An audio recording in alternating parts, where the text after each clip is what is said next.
Friends, welcome to my channel tips on mathematics.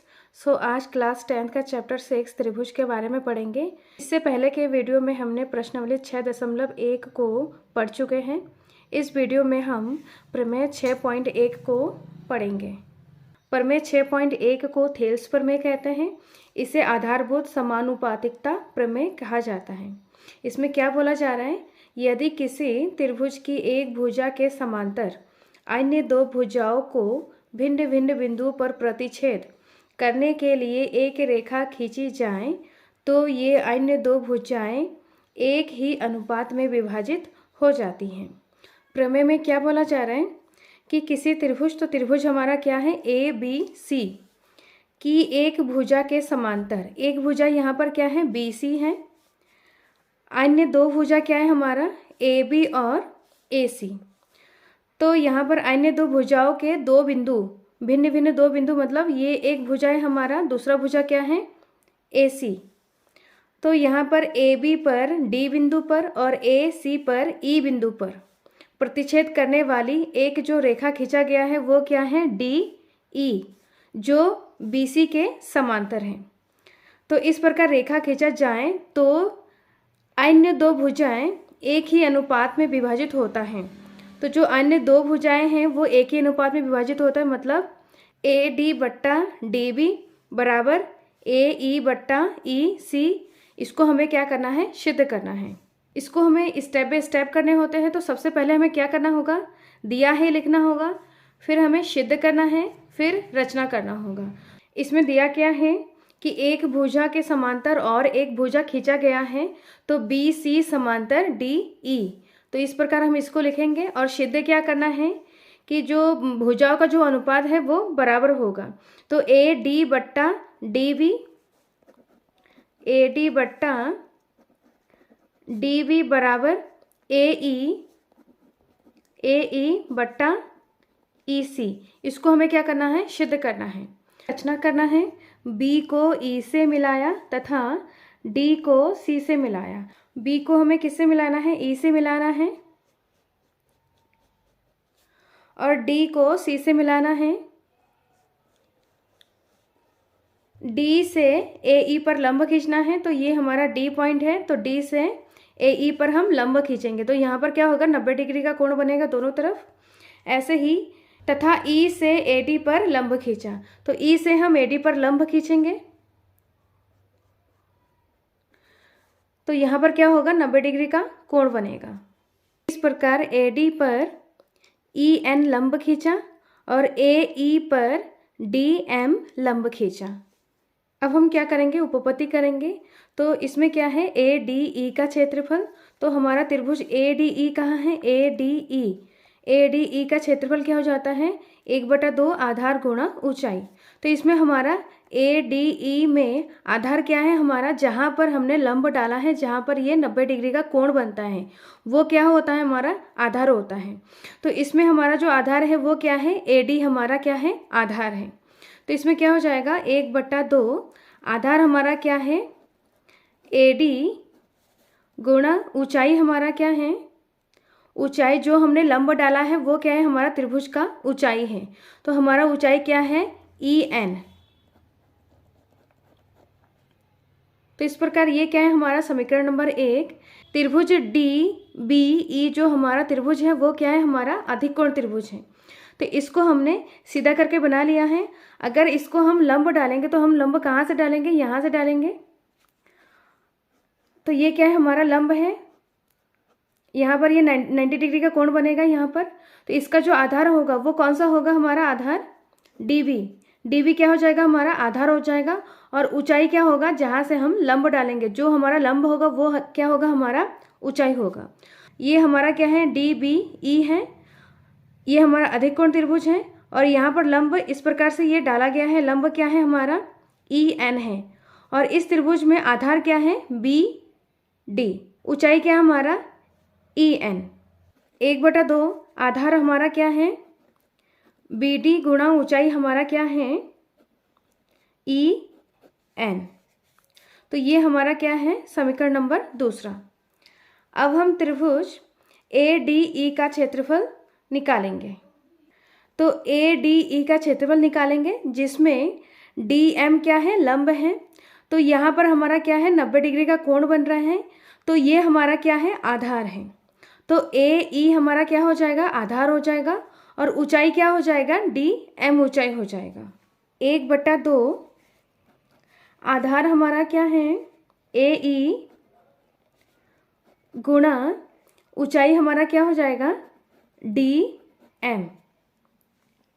तो ये हमारा क्या है, समीकरण नंबर 3। अब हम त्रिभुज ECD का क्षेत्रफल निकालेंगे। तो इसमें जो हमारा त्रिभुज ECD इस प्रकार है, तो इस त्रिभुज को हमने सीधे से बनाया है ECD। इसमें हमारा लंब क्या है, DM हमारा क्या है, लंब है। तो इस प्रकार त्रिभुज का जो हमारा आधार है वो क्या है, CE है, और इसमें जो लंब है वो हमारा DM है। तो ये हमारा क्या है, त्रिभुज का ऊंचाई। तो इसको हम इस प्रकार से लिखेंगे, 1/2 आधार हमारा क्या है, EC, गुणा ऊंचाई हमारा क्या है, DM। तो ये हमारा क्या है, समीकरण नंबर 4। अब हम क्या करेंगे, समीकरण 1 तथा 2 को भाग देंगे, फिर हम समीकरण 3 तथा 4 को भाग देंगे। समीकरण 1 तथा 2 को भाग देने पर, तो समीकरण 1 में हमारा क्या है, त्रिभुज ADE का क्षेत्रफल वट्टा त्रिभुज DBE का क्षेत्रफल बराबर, इसका जो क्षेत्रफल है वो हमारा कितना है, 1/2 AD गुणा EN, और दूसरे वाले में क्या है, 1/2 BD गुणा EN। अब 1/2 से 1/2 क्या हो जाएगा, कैंसिल हो जाएगा, और EN से EN कैंसिल हो जाएगा। तो इस प्रकार हमारा क्या बचा, AD/BD। तो ये हमारा क्या है, समीकरण नंबर 5। नेक्स्ट हम क्या करेंगे, समीकरण 3 और समीकरण 4 को भाग देंगे। समीकरण 3 तथा 4 को भाग देने पर, तो समीकरण 3 में क्या है, त्रिभुज ADE का क्षेत्रफल। समीकरण 4 में क्या है, त्रिभुज ECD का क्षेत्रफल। तो इसमें क्या है हमारा, 1/2 AE गुणा DM, और समीकरण 4 में क्या है, 1/2 EC गुणा DM। यहाँ पर क्या है, 1/2 से 1/2 कैंसिल हो जाएगा, यहाँ पर क्या है, 1/2 से 1/2 कैंसिल हो जाएगा, DM से DM कैंसिल हो जाएगा। तो हमारा AE/EC, तो ये हमारा क्या है, समीकरण नंबर 6। एक ही आधार तथा एक ही समांतर रेखाओं के बीच बने त्रिभुज का क्षेत्रफल समान होता है। इसको हम इस प्रकार से समझेंगे, ये क्या है, हमारा 2 समांतर रेखा हैं, इसमें एक हमें क्या बना देंगे, त्रिभुज बना देंगे। तो ये हमारा क्या है, ABC हमारा क्या है, त्रिभुज है। इस प्रकार इसका जो आधार है वो क्या है, हमारा BC है। अब हम इस प्रकार दूसरा त्रिभुज भी बना सकते हैं, ऐसे करके।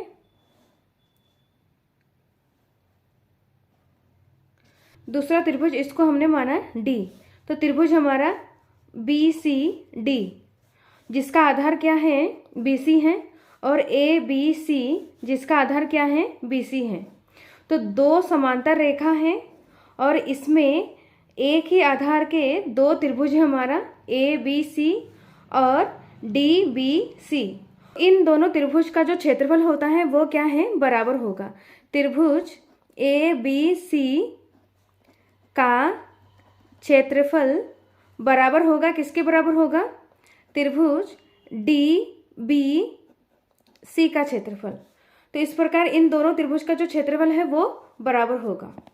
इसको हम त्रिभुज ABC में समझेंगे, जिसमें BC और DE क्या है, हमारा समांतर रेखा है, और उसमें 2 त्रिभुज क्या है, हमारा BDE और CDE, जिसका आधार क्या है, DE। दोनों में क्या है, कॉमन है। BDE त्रिभुज का आधार क्या है, DE, और CDE त्रिभुज का आधार क्या है, BD। तो समांतर रेखा के बीच में जो 2 त्रिभुज बन रहा है, जिसका आधार क्या है, दोनों का एक ही आधार है। तो इस प्रकार बी डी ई का क्षेत्रफल बराबर होगा त्रिभुज सी ई डी का क्षेत्रफल। डी बी ई का क्षेत्रफल बराबर होगा त्रिभुज ई सी डी का क्षेत्रफल। तो ये क्या है हमारा समीकरण नंबर 7।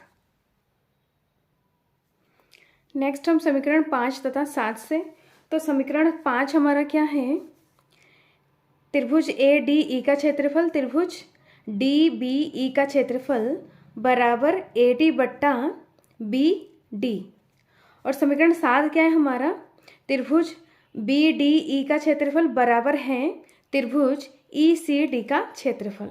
समीकरण 7 में क्या है, त्रिभुज डी बी ई का क्षेत्रफल बराबर है त्रिभुज ई सी डी का क्षेत्रफल। ये दोनों क्या है, बराबर है। तो हम यहाँ पर बी डी ई के जगह पे हम क्या रख सकते हैं, त्रिभुज ई सी डी का क्षेत्रफल यहाँ पर इसका मान हम यहाँ पर रख सकते हैं। तो इसको हम इस प्रकार से लिखेंगे। तो यहाँ पर त्रिभुज ए डी ई का क्षेत्रफल बट्टा यहाँ पर डी बी ई का क्षेत्रफल के जगह पे हम क्या रखेंगे, त्रिभुज ई सी डी का क्षेत्रफल बराबर क्या है हमारा ए डी बट्टा बी डी। ये हमारा समीकरण नंबर 8 है। नेक्स्ट हम क्या करेंगे, इस प्रकार समीकरण नंबर 6 तथा 8 में बाया पक्ष क्या है हमारा, बराबर है, तो दाया पक्ष भी क्या हो जाएगा, बराबर हो जाएगा। तो इसको हम इस प्रकार से लिखेंगे, ए ई बट्टा ई सी बराबर हो जाएगा ए डी बट्टा बी डी। तो ये इस प्रकार प्रमेय में क्या बोला जा रहा था कि अन्य दो भुजा एक ही अनुपात में विभाजित होगा। तो इसमें ए ई बट्टा ई सी बराबर ए डी बट्टा बी डी। इस प्रकार त्रिभुज के जो अन्य दो भुजा हैं ए बी और ए सी, तो वो एक ही अनुपात में विभाजित हो रहा है, ए ई बट्टा ई सी ए डी बट्टा डी वी। नेक्स्ट हम प्रमेय 6.2 को करेंगे। यदि एक रेखा किसी त्रिभुज की दो भुजाओं को एक ही अनुपात में विभाजित करें तो वह तीसरी भुजा के समांतर होती है। तो प्रमेय में क्या बोला जा रहा है कि यदि एक रेखा किसी त्रिभुज के दो भुजाओं को एक ही अनुपात में विभाजित करे तो हमारा त्रिभुज क्या है, ए बी सी त्रिभुज है। इसमें एक रेखा क्या है, डी ई, जो दो भुजाओं को एक ही अनुपात में विभाजित करे, जो उनका जो अनुपात है वो क्या होगा, समान होगा। मतलब ए डी बट्टा डी बी बराबर होगा ए ई बट्टा ई सी। ये क्या है हमारा, दिया हुआ है। अगर ऐसा है तो वह तीसरी भुजा के समांतर होगा। अगर इसका जो अनुपात है वो क्या है, बराबर है, तो वो तीसरी भुजा हमारा क्या है, बी सी।